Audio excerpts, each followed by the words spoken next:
dois mergulhadores decidem explorar uma das cavernas mais perigosas do mundo.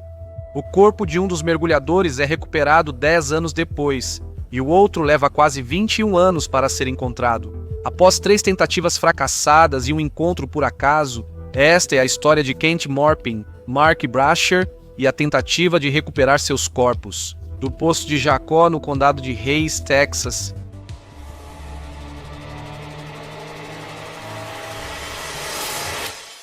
O Poço de Jacó é uma nascente de água doce registrada por volta de 1850, com 4 metros de diâmetro. O poço atinge 43 metros de profundidade e se estende por 1.310 metros em seu ponto mais distante registrado. A água fresca e cristalina do Poço de Jacó sobe do aquífero Trinity. A superfície da nascente fica efetivamente abaixo do nível da água ao redor.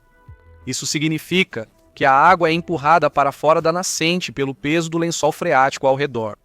Em 1924, a vazão da nascente foi medida em menos de 1 metro cúbico por segundo. Pela primeira vez, no ano 2000, o poço parou de jorrar. Desde então, ele parou de jorrar 4 vezes, sendo a mais recente em julho de 2022. Isso acontece quando os níveis de água subterrânea caem e não há pressão suficiente para criar o fluxo ascendente para a nascente.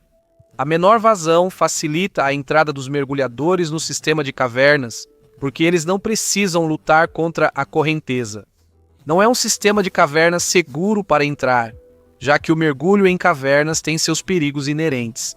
O Poço de Jacó é perigoso principalmente pelo fluxo de água contra o qual o mergulhador precisa lutar, a caminho. Nas aberturas estreitas entre as câmaras, que muitas vezes são inclinadas para baixo, e no cascalho instável que pode preencher essas passagens já estreitas.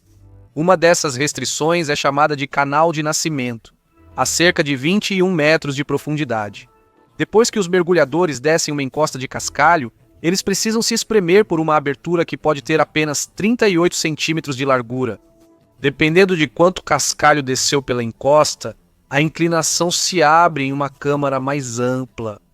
Frequentemente, mergulhadores cavam pelo cascalho e empurram o equipamento pelo canal até a câmara.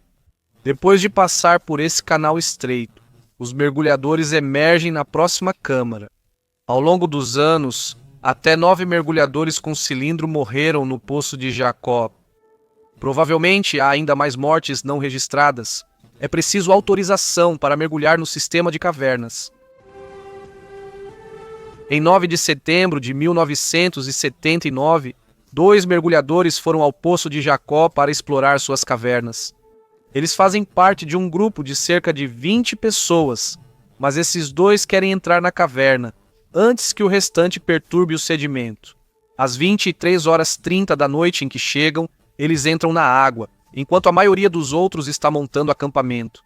Kent Morpin e Mark Brasher são mergulhadores experientes, com mais de 20 anos.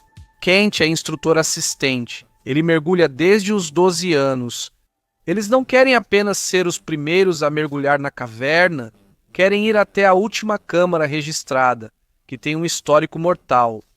Mark e Kent descem pela primeira câmara, onde a nascente emerge à superfície. Eles caem 9 metros até uma plataforma e seguem de lado até a próxima câmara. A câmara 2 é uma câmara longa e inclinada. Perto do fundo da câmara 2, há uma passagem estreita para a câmara 3, chamada de canal de nascimento, a cerca de 23 metros de profundidade. Após atravessar o canal de nascimento até a câmara 3, Kent e Mark encontram alguns outros mergulhadores, explorando o que todos consideram a última câmara segura no sistema de cavernas. Mark e Kent estão de olho em um prêmio que eles sabem que já tirou a vida de outros 4 mergulhadores. Eles descem pelo chão de cascalho até a entrada da câmara 4, a 27 metros de profundidade. Isso se aproxima da profundidade em que mergulhadores sentem efeitos. Narcoses por nitrogênio é um efeito neurológico causado pela respiração de nitrogênio sob pressão. Ocorre quando as moléculas de nitrogênio do gás respiratório são comprimidas e aproximadas sob pressão. Isso então restringe o fluxo de neurônios nas sinapses do cérebro. Mergulhadores sentem como se bebessem martinis. Quanto mais fundo, mais intenso o efeito, mas ele passa rápido. Enquanto você sobe, Kent tira o equipamento de mergulho, se vira e entra de costas no túnel. Isso leva à câmara 4. Mark copia e segue Joe. Moy está na câmara 3 e vê Mark entrando de costas no túnel com apenas uma lanterna e sem carretel de caverna. Ele nada até lá e pisca sua lanterna para Mark, tentando chamar sua atenção, e questiona o julgamento dessa atitude. No que eu consideraria uma visão em túnel, Mark nem sequer olha para cima, ele simplesmente recua para dentro do túnel. Nem Kent nem Mark são vistos novamente. Joe Moy fica chocado com o que acabou de ver. Ele espera o máximo que seu suprimento de ar permite. Então ele deixa uma de suas tochas na entrada da quarta câmara, esperando que os 2 mergulhadores vejam a luz. E então ele se vira e sai da caverna para avisar os outros mergulhadores. Enquanto ele faz sua subida, Joe luta com o que viu. Ele sabe que está indo para a superfície para organizar uma busca no fundo do seu coração. Ele espera que seja um resgate em sua mente. Ele sabe que é uma recuperação de corpo. Joe chega à superfície e informa aos outros mergulhadores o que aconteceu. Um chamado é feito para as autoridades locais. Paul Batalha é policial e mergulhador de cavernas, na delegacia de polícia. Ele é chamado para organizar um resgate. 1 hora após a primeira ligação, Paul Batalha chega à casa de Don Dibble. Dibble é um ex-mergulhador da Marinha, especialista em mergulho em cavernas, instrutor de mergulho e dono da loja de mergulho local. E junto com Batalha, que é membro da Unidade Voluntária de Recuperação de Corpos do Condado de Hayes, Dibble e Batalha discutem como o resgate será realizado. Eles falam sobre isso como um resgate, mas sabem que é uma recuperação de corpo. O plano para recuperar um corpo vai variar apenas um pouco em relação a um resgate, então eles colocam o plano em ação. Eles acionam outros da equipe de recuperação, vão à loja de mergulho do Dibble buscar os equipamentos e seguem para o poço do Jacob. 15 minutos após sair da loja de mergulho, eles chegam no escuro. O grupo de Pasadena procura na água pelos 2 mergulhadores desaparecidos. Eles informam a Dibble que não conseguiram recuperar Mark ou Kent e que já procuraram por todo o sistema de cavernas. Eles têm certeza de que os 2 mergulhadores estão na câmara 4 porque um deles acha que viu equipamentos sob um deslizamento de cascalho na passagem para a próxima câmara. Esse mergulhador, cujo nome não encontrei nos relatos, teria feito 2 mergulhos seguidos de 19 minutos. Avistou os corpos e depois foi para casa descansar, onde desenvolveu doença descompressiva e precisou entrar em uma câmara de recompressão para tratamento. Isso demonstra um dos maiores problemas em qualquer resgate. Mergulhadores geralmente se complicam ao ultrapassar os limites de segurança. Em ambientes extremos, socorristas acabam sendo colocados em posições onde precisam ultrapassar ainda mais seus limites. Para piorar, eles sentem a pressão do tempo correndo, o que geralmente resulta em um julgamento ruim.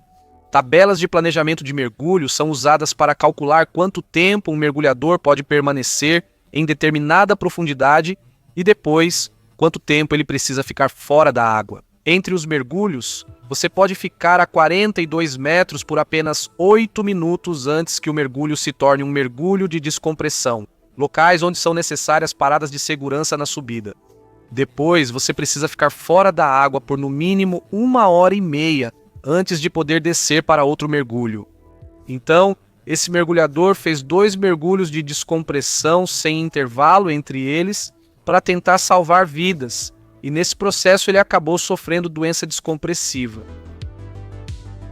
Ainda está escuro, e a primeira ideia de Don é esperar até o amanhecer. A experiência dele recuperando pessoas é que normalmente elas estão preparadas para esperar até o nascer do sol.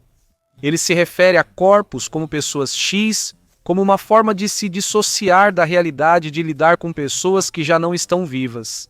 Um mecanismo que ele criou durante anos na recuperação de corpos. Mas é tão escuro dentro da caverna durante o dia quanto à noite, então ele envia 2 mergulhadores para a água para avaliar a situação. Eles retornam à superfície e avisam Don que não será uma recuperação simples. Eles não veem os corpos, mas presumem que estão sob cascalho na passagem para a Câmara 4, eles ficam bastante inquietos com a ideia de tentar puxar os corpos quando percebem que mais cascalho pode facilmente deslizar pela encosta e enterrar qualquer pessoa que tente resgatar. Cavando na passagem estreita.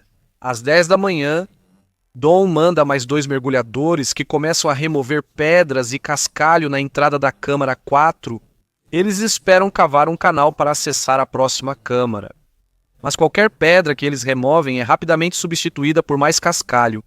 Dom decide ir ver por si mesmo.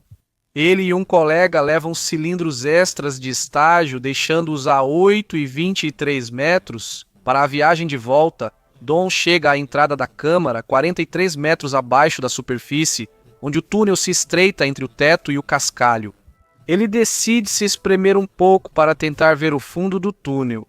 Ele entra até a altura dos ombros quando o cascalho desliza por trás, prendendo-o de forma muito parecida com os 2 mergulhadores cujos corpos ele está procurando. A respiração de Dom acelera e seu coração começa a disparar. Ele sabe instantaneamente que está em apuros, mas de uma forma calma. Isso só vem com a experiência. Ele tenta se soltar primeiro, tenta mover as mãos, mas elas estão presas com força. Ele não consegue nem puxar a linha no carretel. Enquanto ele se contorce, mais cascalho desliza ao redor dele, mesmo que sua cabeça diga: fique calmo, ele está começando a entrar em pânico. Ele começa a se contorcer e se virar para se soltar, engole o ar e engole em seco. Então, para sua surpresa e alívio, o cascalho o solta. O cascalho desliza por baixo dele e ele consegue voltar pelo corredor. Mas ele engoliu e respirou tanto ar que seus tanques estão vazios. Cambaleando e atordoado, seu parceiro enfia o regulador reserva na boca de Dom e começa a levá-lo de volta pela câmara. Há um cilindro reserva do outro lado do canal de nascimento. Dom precisa chegar lá rápido, mas o ar que ele engoliu agora está se expandindo em seu estômago. O ar é comprimido sob a pressão da água. À medida que uma bolha de ar sobe, ela se expande. Então a pequena quantidade de ar que Dom engoliu agora está se expandindo dos 43 metros até a superfície. Quando ele chegar à superfície, o ar terá expandido para 5 vezes o volume que tinha quando ele o engoliu. O estômago de Dom se expande tanto que ele parece estar grávido. Ele vai para uma câmara de recompressão, mas o tratamento não alivia sua dor. Ele é transferido para outro hospital, onde um raio-x mostra que seu estômago está rompido e o ar preencheu a cavidade do estômago. O médico dele descreve a operação que realiza como cortar uma bola de basquete que esvazia instantaneamente. A conta do hospital de Dom o deixa com uma dívida de 8.000 porque seu seguro havia expirado. Nas semanas que se seguiram, a comunidade de mergulho se uniu para arrecadar fundos para ajudar Dom. De volta ao Jacobs. Bem, as operações de resgate avançaram com outro líder da comunidade de mergulho, Dom Broad. Broad tem história com Jacobs. Bem, após ver mergulhadores em apuros, Broad negociou com o dono do terreno para administrar o local. Ele começou a cobrar uma taxa de entrada que usava para cobrir os custos de regular o acesso ao poço. Assim, ele garantia que os mergulhadores tivessem treinamento e experiência adequados para ambientes desafiadores. Mas outros centros e instrutores de mergulho não gostaram de pagar taxa para entrar onde antes tinham livre acesso. As reclamações chegaram ao proprietário do terreno, que então deixou o contrato expirar, e Broad não tinha mais a capacidade de regular os padrões de segurança no poço.